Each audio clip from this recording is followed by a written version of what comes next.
Hi hello and welcome to my channel. நம்ம இன்னைக்கு இந்த வீடியோவில் எதை பற்றி பார்க்க போகிறோம் அப்படின்னா, எனக்கு தெரிஞ்சு முதல் முறையாக ஒரு பிளேயர் வந்து ஒரு டிஃப்ரெண்ட்டான ரீசனால் மேபி ஒரு பர்டிகுலர் டைம் பீரியடுக்கு பேன் ஆக போகிறாருன்னு நினைக்கிறேன். அது அடுத்தடுத்து வர்ற டேஸில் தான் தெரியும். அவர் யார், என்ன பிளேயரு, எந்த கண்ட்ரி பிளேயரு, எதுக்காக அவர் பேன் ஆக போகிறாரு அப்படிங்கிறதெல்லாம் இந்த வீடியோவில் பார்க்கலாம். ஓகே, ஃபஸ்ட்டு அவர் வந்து ஒரு பங்களாதேஷை சேர்ந்த பிளேயர். அவர் ஒரு பயங்கரமான ஒரு ஆல்ரவுண்டர். என்னை பொறுத்தவரை he's one of top class allrounder.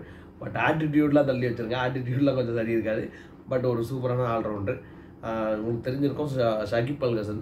Shakib அல் ஹசனை பற்றி தான் பேசிக்கிட்டு இருக்கோம். ஷகிப் அல் ஹசன் மேலே இப்போ என்ன பிரச்சனை, ஷகிப் அல் ஹசன் ஏன் பேன் ஆக போகிறாரு அப்படின்னா, ஷகிப் அல் ஹசன் மேலே இப்போ வந்து ஒரு எஃப்ஐஆர் ஃபைல் பண்ணியிருக்கிறாங்க. ஷகிப் அல் ஹசன் மேலே ஒரு மர்டர் கேஸ்க்கு ஷகிப் அல் ஹசன் மேலே ஒரு எஃப்ஐஆர் ஃபைல் பண்ணியிருக்காங்க. ஷகிப் அல் ஹசன் கொலை பண்ணிட்டாரா அப்படின்னு சொல்லி கேட்குறாங்க.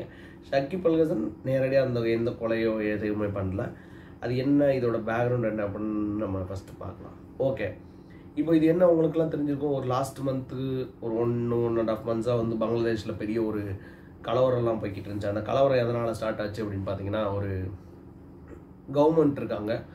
கவர்மெண்ட் வந்து ஒரு ரூல் கொண்டு வராங்க. கிட்டத்தட்ட எப்படின்னா, 1971 அதான் பங்களாதேஷ் உருவாச்சு.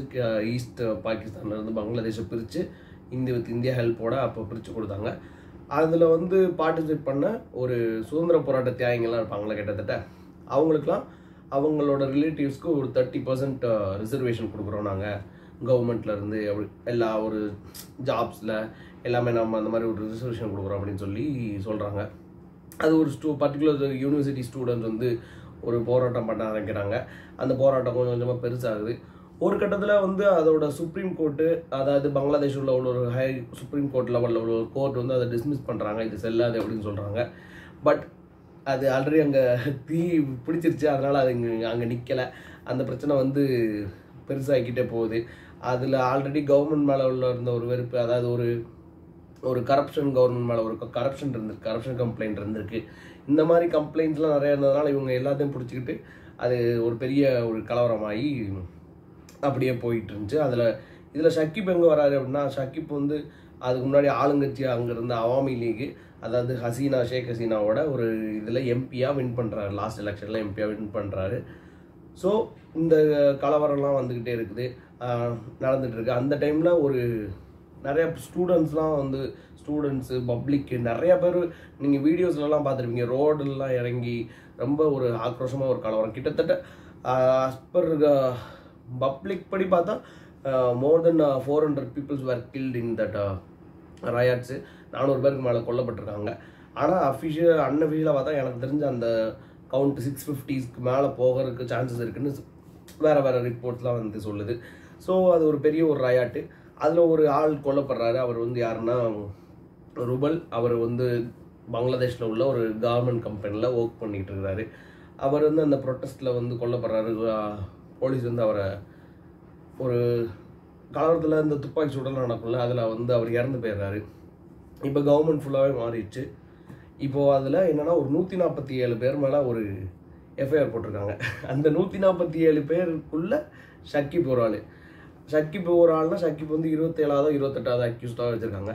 இதில் மெயினான பார்ட் என்ன அப்படின்னா, ஷகிப் அந்த டைமில் வந்து இல்லவே இல்லை, பங்களாதேஷில் இல்லை.